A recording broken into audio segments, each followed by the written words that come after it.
이젠 좀 더 많은 연구를 기다려봐야 하지만 동성왕대 백제 확장 가능성을 보여준다.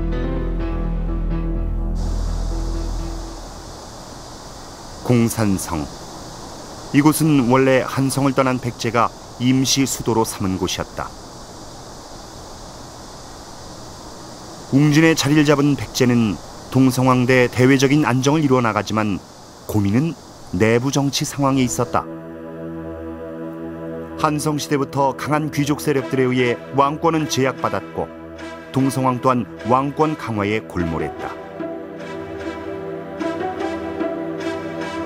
동성왕은 해, 진씨를 비롯한 한성 귀족 세력에 맞서 새로운 웅진 귀족 세력을 발탁하며 전국을 운영해 나간다.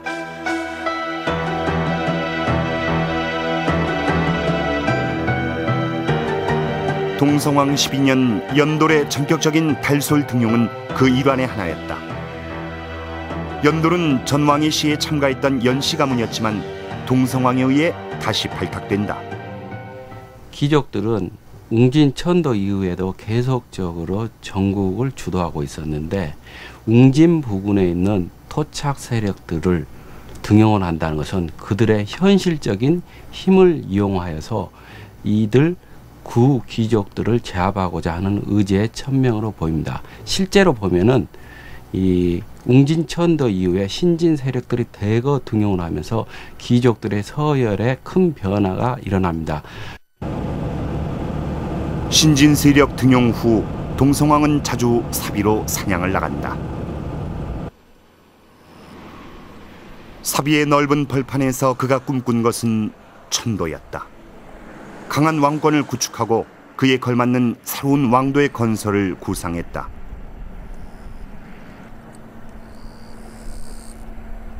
한성백제의 멸망의 위기에서 왕의 등극, 강한 왕권을 확립해 나간 동성왕. 그는 사비 천도까지 꿈꿨던 웅진백제의 걸출한 군주였다.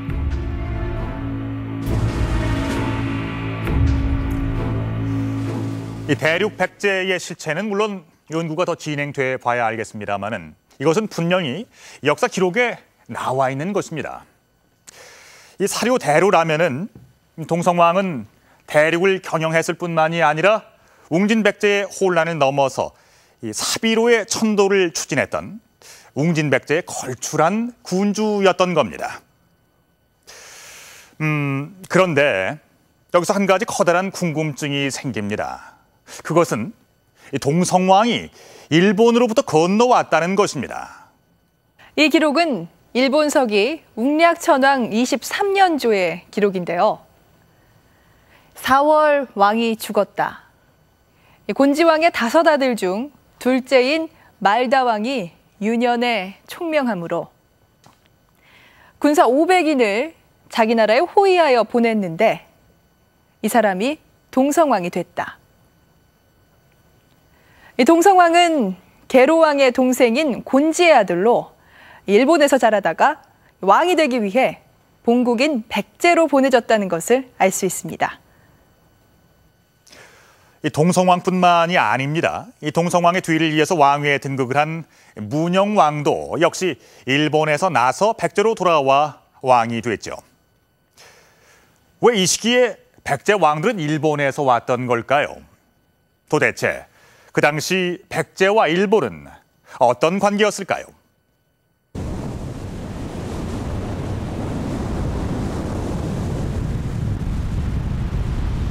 일본 규슈의 가카라시마.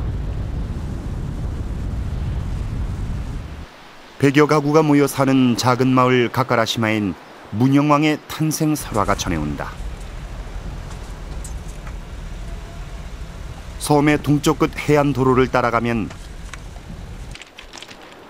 오비야 해변에 파도에 침식된 동굴이 나타난다.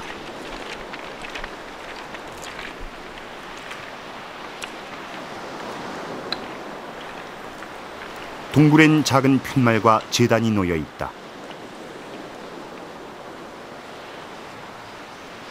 마을 주민들은 바로 이 동굴에서 문영왕이 태어났다고 믿고 있다.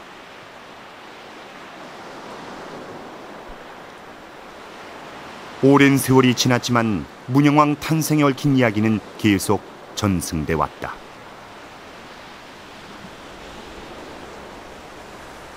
한국からどこの方向に向こうに行ったかこっち行ったかわからないですけど、途中で陣痛してこの入り江に入ってこの洞窟の中でお産をしたと聞いております。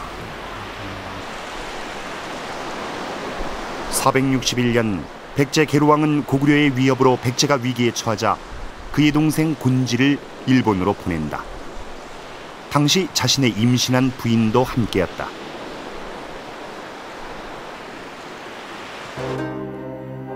일본 서기엔 계로왕의 부인이 이곳에서 출산을 했는데 섬에서 태어나 사마라 이름 지었다고 한다. 그가 바로 훗날 문영왕이다. 강라도에서 태어난 문영왕은 어떻게 됐을까? 일본 서기엔 계로왕이 아이가 태어나면 본국으로 보내라고 했다고 한다. 문영은 본국으로 돌아갔을까? 하지만 백제의 수도 한성이 침략되던 475년 한성을 함락시킨 고구려군은 성을 지키던 계로왕과 태후 왕자들을 모두 죽였다는 기록이 전해진다.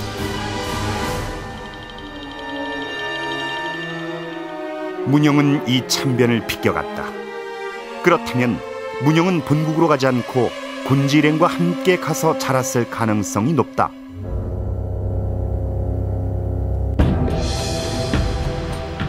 규슈를 거친 곤지 일행의 여정은 계속됐다.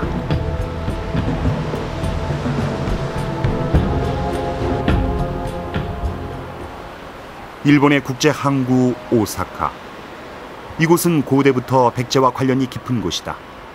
당시 백제계 이주민들이 다수를 차지하고 있던 오사카 일대는 한의 지역이라 불렸다.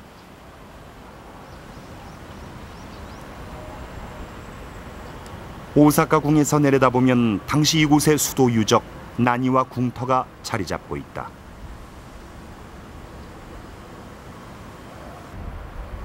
백제 멸망 당시 일본의 제명여왕이 백제 구원을 위해 파병군을 집결시킨 곳으로 나니와 궁터는 제명여왕이 당시 사실상의 천도까지 단행할 정도로 백제와 인연이 깊은 곳이다.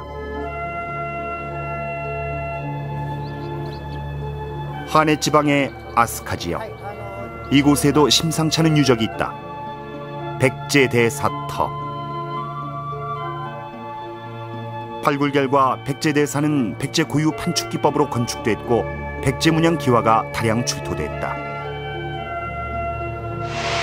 절의 크기는 일본 사찰 중 최대 규모인 3만 제곱미터. 금당엔 9층 탑도 있었다.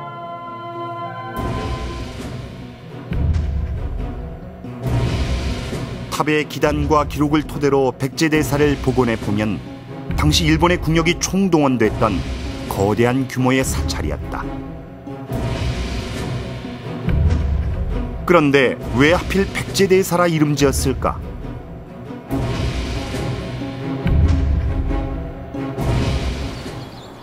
오사카 남부 하비키노시의 신사.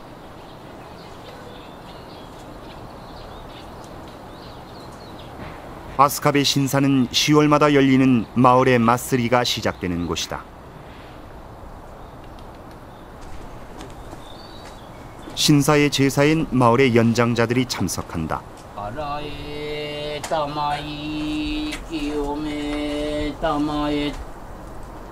조상신의 위패를 모신 사당 앞에서 진행되는 제사. 1500년 동안 변함없이 아스카베 마을 주민들이 공경하며 모셔온 조상신은 과연 누굴까? 놀랍게도 그것은 바로 곤지였다. 아스카베 신사 입구. 신사의 역사를 소개하는 안내문엔 정확히 백제의 곤지왕이라 적혀있다. 곤지왕. 곤지는 이곳에 정착했던 것이다. 아스카베神社の祭神は現在はスサノオノの命を祀っているということになっておりますが、江戸時代まではですね、根気を日本の伝承では、宗男の父ということに